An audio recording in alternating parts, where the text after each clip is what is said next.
முதல்வர் வெர்சஸ் ராமதாஸ். கடந்த சில நாட்களாக முதல்வருக்கும் பாட்டாளி மக்கள் கட்சி நிறுவனர் ராமதாஸ் இருவருக்கும் இடையில் வாய் தகராறு முற்றி பிரச்சனை ஏற்பட்டிருக்கிறது. திரு ராமதாஸ் அவர்கள் அதானி நிறுவன ஊழல் விவகாரம் குறித்து விமர்சித்து இருந்தார். அது குறித்து முதலமைச்சரிடம் கேட்டபோது ராமதாஸுக்கு வேறு வேலை இல்லை, அதனால் தினமும் ஏதாவது ஒரு அறிக்கை வெளியிட்டுக் கொண்டிருக்கிறார், அவருடைய அறிக்கைக்கெல்லாம் பதில் சொல்ல வேண்டிய அவசியமே இல்லை என்று கூறியிருந்தார். பாமக தலைவர் ராமதாஸ் கேள்வி எழுப்பியிருக்காரு, யாரை வந்து சந்திச்சாரு? அவருக்கு வேற வேலை இல்ல, அதனால டெய்லி ஒரு அறிக்கை கொடுத்துட்டு இருப்பாரு, அதுக்கெல்லாம் பதில் சொல்ல அவசியம் இல்லை. ஓகே. பாமக தலைவர் ராமதாஸ் கேள்வி எழுப்பியிருக்காரு, யாரை வந்து சந்திச்சாரு? அவருக்கு வேற வேலை இல்ல, அதனால டெய்லி ஒரு அறிக்கை கொடுத்துட்டு இருப்பாரு, அதுக்கெல்லாம் பதில் சொல்ல அவசியம் இல்லை. ஓகே. இதனால் பாமக பாஜக கட்சி தலைவர்கள் கடும் கோபமடைந்தனர். அது மட்டுமல்லாமல் ஸ்டாலினுக்கு கண்டனம் தெரிவித்ததுடன் அவர் மன்னிப்பு கேட்க வேண்டும் என்றும் குரல் எழுப்பியிருந்தனர். இதற்கு பதிலடியாக மன்னிப்பு என்ற பேச்சுக்கே இடமில்லை என அமைச்சர்கள் சேகர் பாபு, சிவசங்கர் ஆகியோர் காட்டமாக பதில் சொல்லியிருந்தனர். மாநிலம் முழுவதும் முதல்வரை கண்டித்து பாமகவினர் போராட்டமும் நடத்தினார்கள். பலரும் எதிர்குரல் எழுப்பியிருந்தனர். முதலமைச்சர் மு.க. ஸ்டாலின் போன்று பிரகாசமான அரசியல் ஞான ஒளியை நான் பெறவில்லை, அது எனக்கு வருத்தமாக உள்ளது என்று பாமக நிறுவனர் ராமதாஸ் அவர்கள் தெரிவித்திருக்கிறார். அவரை போன்று ஞான பிரகாசமான ஞான ஒளி, அரசியல் ஞான ஒளி, சாதாரண ஞான ஒளி இல்லை, அரசியல் ஞான ஒளி அவருக்கு இருப்பதை போன்று எனக்கு நான் பெறவில்லையே, வருத்தமாக இருக்கிறது.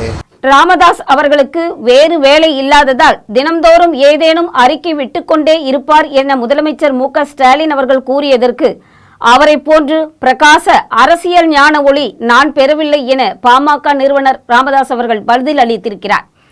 இந்திய அதிகாரிகளுக்கு லஞ்சம் கொடுத்துள்ளதாக அதானி குழுமம் மீது அமெரிக்காவின் நியூயார்க் நீதிமன்றத்தில் குற்றம் சாட்டப்பட்டுள்ள விவகாரத்தில் அதானி ஊழலில் தமிழ்நாடு மின்சார வாரியத்திற்கு உள்ள பங்கு குறித்தும் அதானியின் உடனான ரகசிய சந்திப்பு குறித்து முதலமைச்சர் ஸ்டாலின் விளக்கமளிக்க வேண்டும் என பாமக நிறுவனர் ராமதாஸ் அறிக்கை வெளியிட்டிருந்தார்.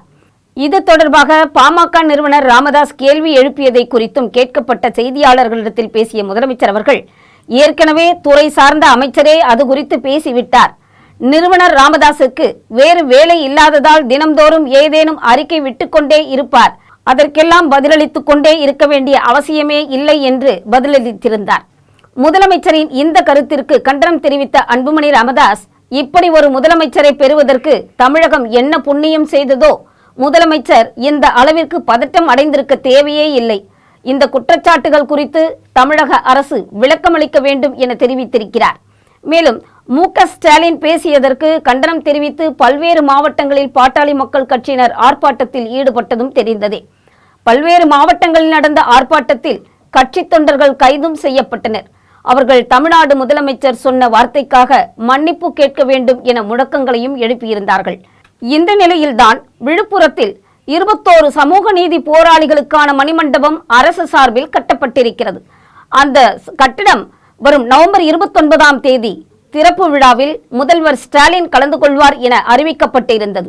அந்த நிகழ்ச்சியில் கலந்து கொள்ளுமாறு சமூக நீதி போராளிகள் குடும்பங்களுக்கும் சமூக நீதிக்காக குரல் கொடுத்து வரும் பாமக நிறுவனர் ராமதாஸிற்கும் அழைப்பு விடுக்கப்படும் என அமைச்சர் பொன்முடி அவர்கள் கூறியிருந்தார். விழுப்புரம் வழுதரெட்டி பகுதியில் அமைக்கப்பட்டுள்ள இந்த மணிமண்டபத்தையும் முன்னாள் அமைச்சர் ஏ கோவிந்தசாமியின் நினைவு அரங்கத்தையும் வரும் நவம்பர் 29ஆம் தேதி முதல்வர் ஸ்டாலின் அவர்கள் திறந்து வைக்கிறார். அன்றைய தினம் அரசு நலத்திட்ட உதவிகள் வழங்கும் விழாவும் நடக்க இருக்கிறது. இதை ஒட்டி விழுப்புரம் தெற்கு மாவட்ட திமுக கூட்டம் நடந்தது. அதில் அமைச்சர் பொன்முடி அவர்கள் பேசும்போது, சமூக நீதி போராளிகள் மணிமண்டப திறப்பு விழாவில் பங்கேற்க பாட்டாளி மக்கள் கட்சி நிறுவனர் ராமதாஸ் அவர்களுக்கும் அழைப்பு விடுக்கப்படும், அதற்கான ஏற்பாட்டை செய்யுமாறு முதல்வர் ஸ்டாலின் அவர்கள் உத்தரவிட்டிருக்கிறார் என்று தெரிவித்தார். திமுக எதிர்ப்பு அரசியல் செய்து வரும் பாட்டாளி மக்கள் கட்சியும் அதன் தலைவர்களும் திமுக அரசு அழைப்பை ஏற்று ஸ்டாலினுடன் ஒரே மேடையில் பங்கேற்பாரா என்ற கேள்வியும் தற்போது எழுந்திருக்கிறது. இந்த கேள்விக்கு பாட்டாளி மக்கள் கட்சி வட்டாரம் கூறும் பதில் வேறு விதமாக இருக்கிறது. சமூக நீதி போராளிகளின் தியாகத்தை போற்றும் நிகழ்ச்சி இது. பாட்டாளி மக்கள் கட்சியின் நீண்டகால கோரிக்கையும் கூட. அதனால் இந்த விழாவில் பங்கேற்பதில் ராமதாஸிற்கு எந்தவிதமான ஆட்சேபமும் இருக்க வாய்ப்பே இல்லை. அவர் பங்கேற்காவிட்டாலும் அன்புமணியை அனுப்புவார் என்று தெரிகிறது என தெரிவித்திருக்கிறார்கள். இதன் வாயிலாக அரசியல் ரீதியான நடுக்கத்தை திருமாவளவனுக்கு ஏற்படுத்த முடியும் என கருதியே திமுக தலைமையும் பாமகவை அழைக்கிறதா, வன்னியர் இன ஓட்டுகளுக்காக நிகழ்ச்சி அரசு தரப்பில் நடத்தப்படுகிறது என இந்த நிகழ்ச்சிக்கு வெளிப்படையான காரணம் சொல்லப்பட்டாலும் கூட ராமதாஸை நிகழ்ச்சிக்கு அழைப்பதன் பின்னணி என்னவாக இருக்கும் என்ற கேள்வியும் எழுப்பப்படுகிறது.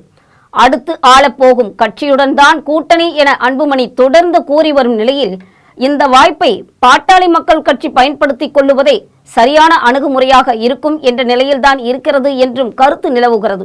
முதலமைச்சர் மு.க.ஸ்டாலின் அவர்கள் போன்று பிரகாசமான அரசியல் ஞான ஒளியை நான் பெறவில்லை, அது எனக்கு வருத்தமாக இருக்கிறது என்று பாமக நிறுவனர் தெரிவித்திருக்கிறார். ராமதாஸ் அவர்களுக்கு வேறு வேலை இல்லாததால் தினம்தோறும் ஏதேனும் அறிக்கை விட்டுக் கொண்டு இருக்கிறார் என்று முதலமைச்சர் கூறியிருக்கிறார். இப்படியாக இருவரும் மாறி மாறி கருத்து மோதல் ஏற்பட்டிருக்கக்கூடிய சூழலில் ஒரே மேடையில் அவர்கள் தோன்றுவார்களா, என்ன நடக்கப் போகிறது என்பதை பொறுத்திருந்து பார்ப்போம்.